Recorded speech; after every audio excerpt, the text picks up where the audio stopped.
Airport manager stops black CEO at gate minutes. Later, she grounds the entire airline. Hello everyone. Before we begin today's video, I need your help. We've noticed that the channel is losing traction, and subscribing is one of the best ways you can help us. It's quick, free, and allows us to continue bringing you great content. Your support means everything. Let's keep this channel growing collectively. Where are you watching from? Drop your city or country in the comments below. Thank you very much. Now, let's get back to the story. Your ticket must be fraudulent. The words cut through the terminal like glass breaking on marble. Every head turned. The hum of engines outside went silent in her mind. He stood there, the captain's face flushed red, finger pointed inches from her eyes. The woman he was shouting at didn't move, didn't even blink. Before we continue, where are you watching from? Drop your city or country in the comments below. And if you believe in dignity and justice, hit like and subscribe. These stories spark change, and we're glad you're here. Now, back to Maya. She was standing at gate B12, hoodie zipped halfway, boarding pass in hand, the corner now crumpled where his fingers had just snatched it. Behind her, the sign glowed, "First class boarding." Around her, a dozen phones lifted quietly, recording. "People like you always try to sneak in," the captain barked. Each word carried the weight of entitlement, wrapped in authority. The uniform gave him confidence. The crowd gave him audience. And Maya, silent, steady, gave him nothing back. A young gate attendant gasped behind the counter. "Captain, please, her ticket just scanned green." But he waved her off like she was invisible. "I don't care what it scanned. I said it's fake."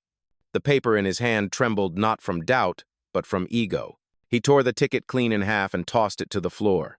The sound was small, but it echoed through every phone camera aimed at him. Maya's breath stayed even. Her shoulders didn't flinch. Inside, though, something familiar burned. Not rage, but memory. A hotel lobby years ago. A different voice, same tone. "Ma'am, this area is for real guests only." She had walked away then. Not today. She looked up slowly, her eyes steady, her silence louder than any scream. For a split second, the captain hesitated not because he respected her, but because he saw something in her gaze he couldn't categorize. Confidence without apology. Power without display. A storm waiting, but not begging, to be seen. Security began to move from the far end of the concourse, their radios crackling like static under tension. The passengers whispered. Someone muttered, "This is wrong." Maya finally spoke low, deliberate, every syllable precise. "If you touch me, you'll ground more than this flight."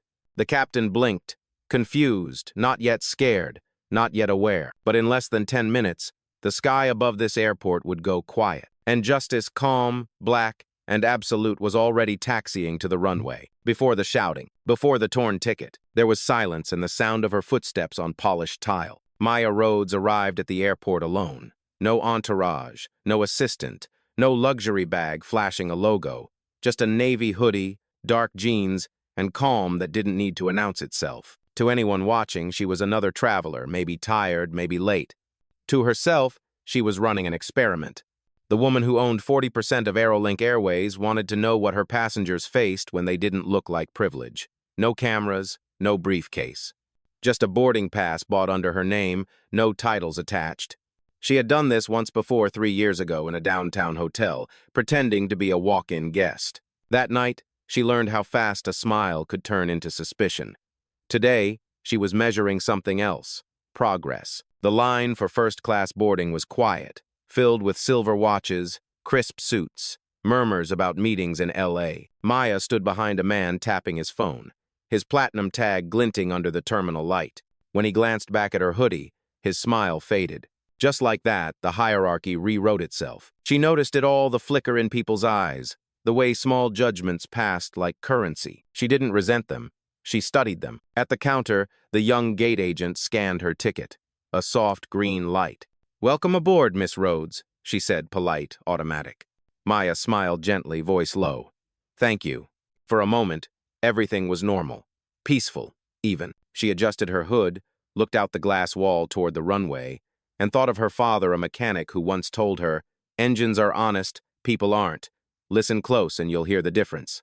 Then came the sound of polished shoes approaching fast. The captain tall, uniform crisp, posture sharp enough to slice the air. He didn't greet her. He looked at her ticket, then at her. Something shifted. The quiet turned brittle. "Excuse me, ma'am," he said flatly. "This section is for first-class passengers." Maya tilted her head slightly. "It is." He frowned, as if the sentence itself was defiance. That was the moment the story split, one path toward dignity, another toward humiliation. And like too many times before, the wrong one won. Behind the counter, the young agent hesitated. "Captain, her ticket already cleared." But his hand was already reaching forward. The motion was small, fast, familiar authority, assuming it could never be wrong. He snatched the paper from her grasp. It fluttered once before his fist closed around it. That was the first tear, not in the ticket, but in the illusion that professionalism protected anyone from prejudice. Maya exhaled slowly. No fight, no panic, just the patience of someone who had been here before, in banks, in boardrooms, in headlines. She glanced at the clock above gate B12, 10:42 a.m., exactly the time she'd planned for this experiment to begin. The captain's voice carried, sharp and metallic. "Security, stand by at gate B12. The words weren't shouted, but they landed like a verdict. Passengers turned, phones tilted. Curiosity spread faster than air conditioning. Maya stood still, her hands folded around the handle of her carry-on black leather, unbranded, like everything else she owned. The young gate attendant, Lily, tried again. "Captain, her ticket's verified in the system." He cut her off. "Do not contradict me in front of passengers." His tone snapped like a whip, and Lily froze. The captain turned back to Maya, eyes scanning her up and down. "No ID visible, no uniform, no corporate tag," he said, as if narrating a crime scene. "You're telling me you belong in first class?" Maya's reply was soft. "I'm telling you I paid for my seat." From the waiting area, a man in a gray blazer chuckled under his breath. "Another influencer trying to get clicks," he muttered to his wife. She laughed nervously. The tension thickened. The hum of the gate monitors, the rolling of suitcases, the static of a PA announcement, all of it blurred under the rising buzz of judgment. A security officer appeared near the corner, posture stiff. "Everything all right here, Captain?" "Not yet," he answered. "We're verifying a possible fraud." The word fraud hung heavy in the air. It had a history. Maya had heard it before, whispered, implied, disguised as protocol. This time it was public. She crouched slightly, picked up the torn half of her ticket from the floor, and brushed off the dust. "Do you often rip passenger tickets before verifying them?" she asked quietly. He ignored her. "Ma'am, I'm giving you one chance to leave this area before we escalate." Lily's lips parted, wanting to speak, but fear sealed them again. Behind her, another attendant whispered, "She scanned green, I saw it." "Then stay out of it," Lily whispered back. "He's the captain." Someone started recording. A red dot blinked faintly from the crowd. A mother pulled her child closer, whispering, "Don't stare." But everyone stared. Maya's calm became a mirror. The louder he got, the quieter she grew. It unnerved him. "Show me your identification," he demanded. She slipped a hand into her pocket and pulled out a slim black wallet. Her driver's license gleamed under the terminal light. Maya Rhodes. He squinted, then scoffed. "That's convenient. Same name as our company's CEO." A few passengers laughed softly, uneasy. "Yes," she said simply. "It is." He rolled his eyes. "Ma'am, if you don't cooperate, we'll have to remove you from the gate." Her phone vibrated in her hand, a single text on the lock screen. "Carla, protocol ready. Say the word." She didn't move yet. Not here, not now. The point wasn't revenge. It was exposure. The captain leaned closer, voice low but venomous. "People like you buy economy and hope no one checks." Her jaw tightened. "People like you assume checking is your job when decency should have been." The officer shifted, uncertain. "Sir, she hasn't done anything." "Then do your job," the captain snapped. "Escort her out." And just like that, the temperature in gate B12 dropped. The air smelled of jet fuel and injustice. Phones kept recording. Lily looked at Maya, a silent apology in her eyes. Maya met her gaze for half a second, then whispered, "Don't apologize for seeing the truth. Just remember it." Outside, a plane lifted into the sky, loud, free, indifferent. Inside, the weight of prejudice stayed grounded. Lily's pulse was loud in her ears, louder than the crowd, louder than the captain barking orders. She had worked at Airline for 11 months, long enough to know which battles were unwinnable and which ones haunted you if you stayed silent. "Officer," the captain said, "escort her to the public seating area until we verify."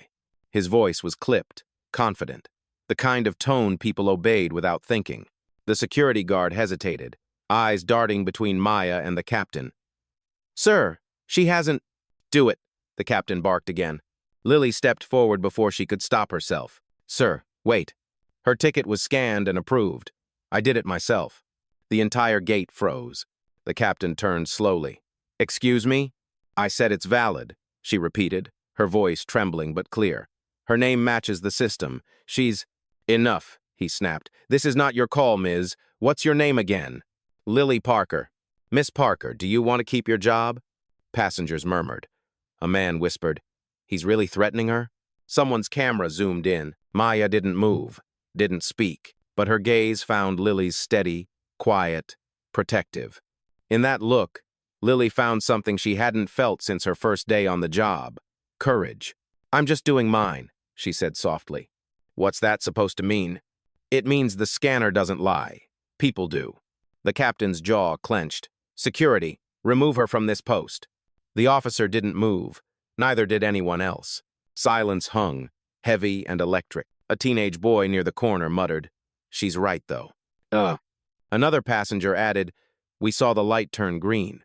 The whispers grew one voice, then another, until the murmurs sounded like a low tide of conscience rising. The captain raised his hand, trying to restore control. "Everyone, calm down. This is airline protocol." A woman's voice from the crowd shot back, "So is basic respect." Applause flickered, small but real. Lily's hands trembled as she pulled up the boarding log on her tablet. The green checkmark glowed defiantly beside Rhodes M. "Here," she said, holding it out. "See for yourself." He didn't look. Instead, he stepped closer, invading her space. "You're way out of line, Miss Parker." "Maybe," she said, swallowing hard, "but at least I'm not blind." Maya finally spoke calm, low, unmistakable. "You just met integrity, Captain. That's what it sounds like when someone remembers who they work for." The crowd murmured again. Phones kept filming. A ripple of awareness spread this wasn't just about a seat anymore. It was about how easily dignity got erased and how dangerous silence had become. Lily lowered her tablet, heart pounding. She expected to be escorted out next. Instead, the officer beside her nodded slightly, almost imperceptibly. "She's telling the truth," he said. The captain froze, realizing control was slipping. He looked around the gate, eyes, cameras, witnesses, and for the first time, he seemed small against the weight of his own arrogance. Maya turned to Lily. "Thank you," she said quietly. Lily shook her head. "I didn't do it for you. I did it because I couldn't keep pretending this was normal." The intercom crackled above them, a flight update interrupting the standoff. "Attention passengers of Flight 302 to Los Angeles boarding temporarily delayed." Perfect timing. The world itself seemed to pause, waiting to see what justice would do next. Maya reached for her phone, the screen still glowing from that unread message. She didn't press send. Not yet. Justice had just found its first witness. It happened in a single, careless motion. The captain reached forward, his hand closing around Maya's arm firm, dismissive, like she was baggage, not a person. Every sound in the terminal seemed to disappear at once. No chatter, no boarding announcements, just the hush that comes right before a storm. Her breath caught not in fear but in memory. Years folded backward. A hotel lobby, Atlanta, August 24. A man behind a counter saying, "Guests like you usually enter from the service door." She'd stood there then, too calm, polite, quiet. She'd smiled, said nothing, and walked away. The shame had burned her all the way to the parking lot. That night, she drafted the framework for her first company policy: zero tolerance for bias in client service. It became law across 50 branches. But laws can't rewrite human instinct. Back in the present, the captain's grip tightened. "Ma'am, you are not cleared to board this flight. Step aside." His words cut through the air like gravel dragged across metal. The officer shifted uncomfortably. "Sir, you don't have to—" "Step aside." The crowd gasped. Someone whispered, "He just grabbed her." Lily dropped her tablet with a clatter. "Captain, let go," she said, her voice cracking. He didn't. For a man so used to command, control felt like oxygen, and he was choking on the thought of losing it. Maya's eyes lifted to meet his. There was no panic there, no plea, only composure, so sharp it made him hesitate. "Let go," she said softly. It wasn't loud, but it carried like thunder. He released her, stepping back as if the floor had turned unstable beneath him. Her sleeve was wrinkled, the imprint of his fingers still visible. She smoothed it gently, eyes never leaving his. For a moment, she wasn't in Gate B12 anymore. She was 16, standing outside a private academy interview, told by the receptionist that the scholarship orientation was down the hall for applicants like you.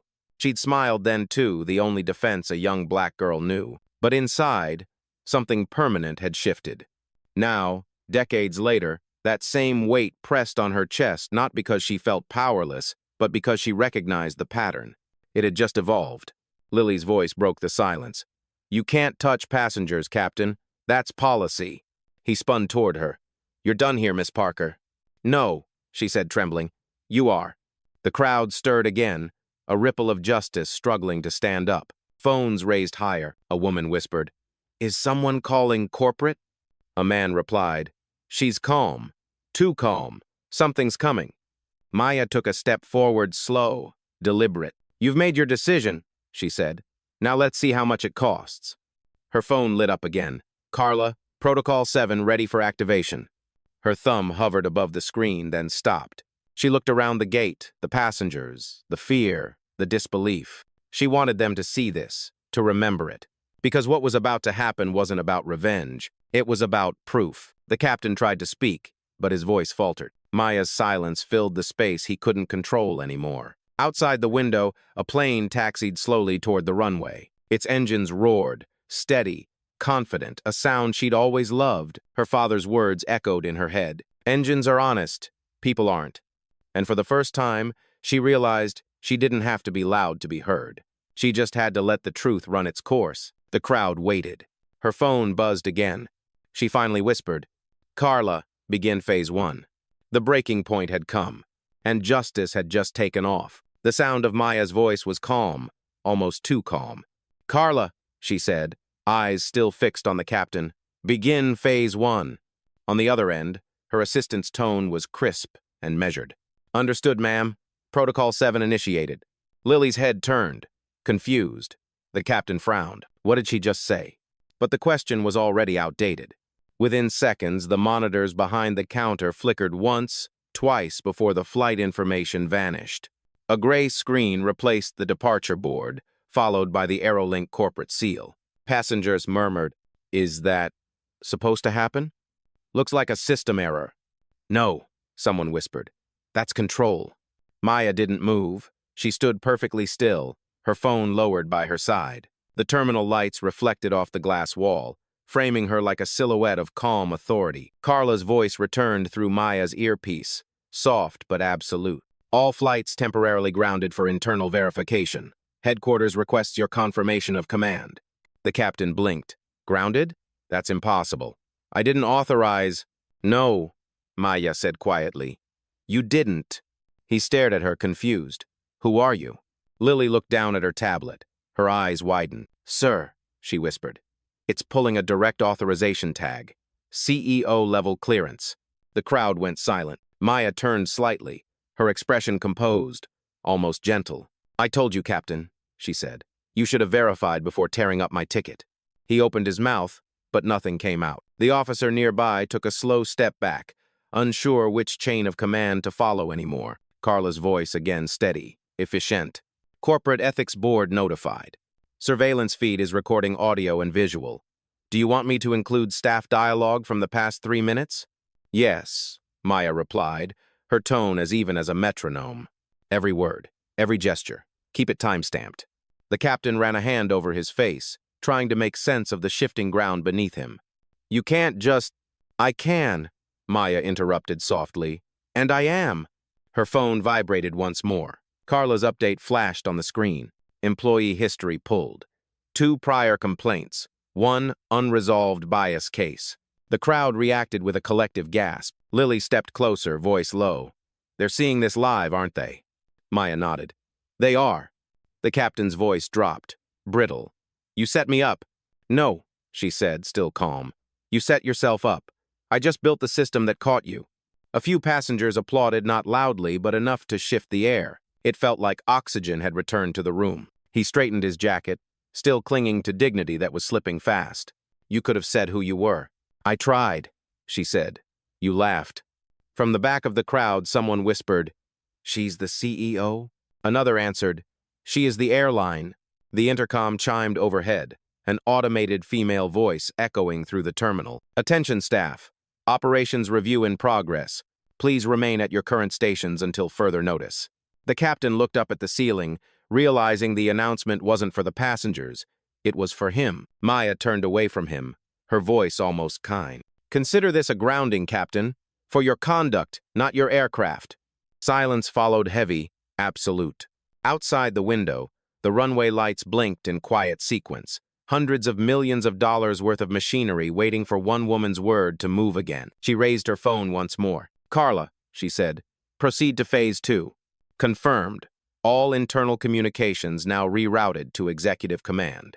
Maya finally exhaled, not relief, not anger, just closure. The lesson had been sent, live, across every screen that mattered, and justice, once silent, now had a signal strong enough to reach every gate. No one moved. Not the captain, not the officer, not even the passengers clutching their phones. The terminal had turned into a courtroom, and the silence was the verdict waiting to be read. Maya stood in the center, calm, immaculate, untouchable. Her phone dimmed in her hand, the reflection of the Aerolink logo glowing faintly across her knuckles. She looked at the captain, voice quiet but unyielding. You wanted verification. Let's verify.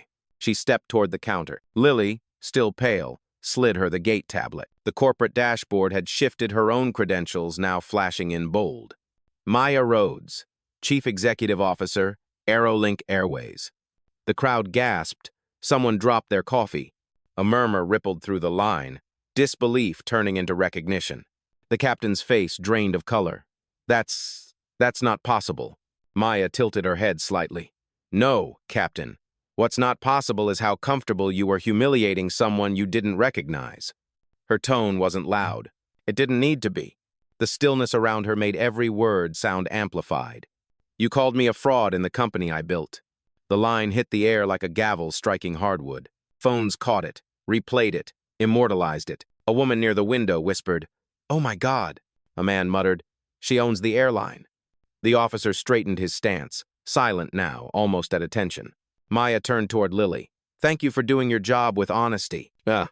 Then she faced the captain again, her voice sharpening just enough to cut. "You'll have time to reflect. Effective immediately, you're grounded from all flight duties pending investigation." The word grounded hung poetic, a reversal of power so perfect it felt scripted by fate itself. The captain stammered, You can't." "I can," she said simply. "And this time, everyone's watching." Carla's voice chimed in softly through her earpiece. "Phase 2 complete, ma'am." Corporate board logged in. "They're watching live." Maya nodded once. "Good." She lifted her phone toward the crowd, her tone shifting, not commanding, but inclusive. "Let this be recorded as proof, not of power, but of patience, of what happens when respect fails the test." Cameras flashed. The moment froze like a painting. Outside, the engines on the tarmac hummed idle, a fleet of planes waiting on her word, grounded by a single act of arrogance. Lily swallowed hard. "Ma'am, what should we tell the passengers?" Maya looked around the gate, her expression softer now. "Tell them the truth," she said. "Their flight's delayed because the company is learning how to fly better." The captain took a step back, shoulders sagging under the weight of his own action. His authority, once absolute, now looked small under the fluorescent lights. Maya's gaze held him for a final second, not cruel, but resolute. "You mistook silence for submission. That was your last mistake." The crowd erupted applause, gasps, disbelief mixing into one collective sound of release. Justice had just walked through an airport gate and asked for a boarding pass. For a long beat, no one said anything else. Then a young boy's voice broke through the noise. "Mom, is she a superhero?" Maya turned slightly, smiled. "No," she said gently. "Just someone who remembered who she was." Oh. The cameras kept rolling, but she was already walking away. Past the counter, past the fallen ticket pieces, toward the plane that would take off only when she said so. The applause faded into silence again. Maya hadn't moved. She didn't need to. Power doesn't chase noise, it waits for the world to catch up. Her phone buzzed once more. Carla's voice came through the earpiece, calm and steady. Headquarters online. Legal and HR panels standing by. Ready for system termination sequence. Are you? Maya nodded slightly, eyes never leaving the captain. Confirm full authorization, she said. Confirmed. The monitors behind the gate flickered again, the Aerolink logo replaced by a single line of text. Access level. Executive command termination in progress. Lily gasped. The officer took a step back. A sound echoed from the captain's chest pocket, a sharp electronic beep. He pulled out his ID badge, confused. The light on it turned from green to red. Then came the second beep. Lauren, the co-pilot who'd been standing silently behind him, looked down. Her ID flickered red, too. What's happening? She whispered. Maya's tone stayed even. Your access to Aerolink systems has been revoked. Flight controls, payroll, crew network, everything. Effective immediately. The captain blinked, disbelief spreading across his face. You can't do this on your own. Maya met his eyes. I never am on my own. Right on cue, the overhead speakers came alive with Carla's voice, projected across the gate. Attention staff. Captain Rogers, First Officer Hayes, and Crew Chief Nolan have been placed on administrative leave. Access suspended pending internal review. The crowd reacted instantly, gasps, murmurs, some applause.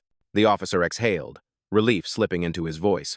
Finally, the captain's badge fell from his hand, hitting the tile with a faint metallic sound. He tried to speak a protest, an excuse, anything but the words tangled in his throat. Maya walked closer, her shadow cutting across the floor. You had the chance to treat me as a passenger, she said quietly. You chose to treat me as a threat. Now the only threat in this room is your arrogance. He swallowed hard, the reality settling in. His career had just ended publicly, undeniably, irreversibly. Behind her, Lily stood straighter. She wasn't shaking anymore. For the first time, she didn't see herself as a bystander. She was part of the correction. Maya turned toward her. Lily Parker, report to corporate HR for reassignment. Effective immediately. Lily blinked. Am I? Maya smiled. Promoted. Integrity deserves altitude. The crowd chuckled softly. Even in justice, she found grace. The intercom crackled again. All flights may resume upon authorization from executive command. Maya lifted her phone once more. Carla, clear the runway, she said. Let's get these people home. Confirmed. Systems restoring in 3, 2, it. The monitors blinked back to life. Flight 302, Los Angeles. Boarding resumes. Passengers clapped, some wiping tears, some filming, all aware they'd just witnessed something rare. Justice not delayed, but delivered instantly, decisively. The captain stood still, staring at the badge now lying useless at his feet. Maya bent slightly, picked it up, and handed it to the officer. File it under lesson learned. She turned, her voice carrying just enough for everyone to hear. Power was never the problem. How people use it is. And with that, she walked away past the counter that once rejected her, toward the jet bridge glowing gold in the terminal light. Behind her, the officer whispered to Lily. She didn't raise her voice once. Lily smiled, eyes bright. She didn't have to. Outside, the engines roared again, not just for flight, but for balance restored. Justice was airborne. The terminal was quiet again. Not the uneasy silence from before this one felt earned, like the world had just exhaled. Maya stood by the glass wall, watching the plane's taxi under the noon sunday. For the first time in hours, she let herself breathe without weight pressing on her chest. Passengers began to board again, one by one, moving with the cautious calm of witnesses who had seen justice happen, not in a courtroom, but at Gate B-12. Lily approached slowly, still unsure if she was allowed to speak. Ma'am, are you sure you don't want to issue a press statement? Maya smiled faintly. This was the statement. Her reflection shimmered on the glass beside the runway hoodie, jeans, the same clothes that had once made her invisible. Now, they looked like armor. Behind her, the captain sat slumped in a corner, head in his hands, waiting for security escort. No one jeered. No one gloated. Justice didn't need an audience, it already had one. Carla's voice came softly through the earpiece again. Press inquiries are coming in. Do you want us to respond? Maya's tone was measured, thoughtful. Just tell them the system worked today. That's enough. She turned toward Lily. You did something brave, and you didn't even realize it, Maya said. Lily shook her head. I was scared the whole time. That's what courage feels like at first. Um, they stood side by side, watching the boarding bridge reconnect to the aircraft. The world moved again, not faster but fairer. Outside, a faint shimmer of heat rippled across the tarmac. Maya remembered her father's words, the ones that had built the spine of her entire life. Engines are honest. They only fail when ignored. She whispered it now, almost to herself. People are the same. Her phone buzzed a message from Carla. Board members online. Global feed trending. Number, she stayed calm. Maya closed the notification, sliding the phone into her pocket. She didn't need trends. She needed truth. She walked toward the gate podium one last time, picking up the torn pieces of her ticket, the same one that started all of this. She smoothed the edges together carefully, two halves meeting perfectly, the way broken systems do when someone finally decides to fix them. Passengers nodded at her as she passed strangers offering silent respect. One man said quietly, "Thank you for standing up." She paused. "I wasn't standing up," she said. "I was standing still." Lily smiled. And that was enough. At the jet bridge entrance, Maya looked back once. The captain's badge, sealed in a plastic envelope, sat on the counter like an artifact of an old era. Beyond it, the monitors glowed with new clarity, departures steady, on time, equal. She stepped onto the bridge, sunlight pouring through the glass tunnel, her silhouette outlined in gold. The voiceover began soft, resonant, steady. She didn't raise her voice. She raised the standard. In a world that confuses silence with weakness, she proved that dignity can roar without a sound. Justice doesn't always arrive in sirens. Sometimes it boards quietly, in first class. The screen fades to black. The sound of engines swells calm, powerful, endless. Text on screen. Inspired by true events, dedicated to those who choose integrity over comfort. Fade out.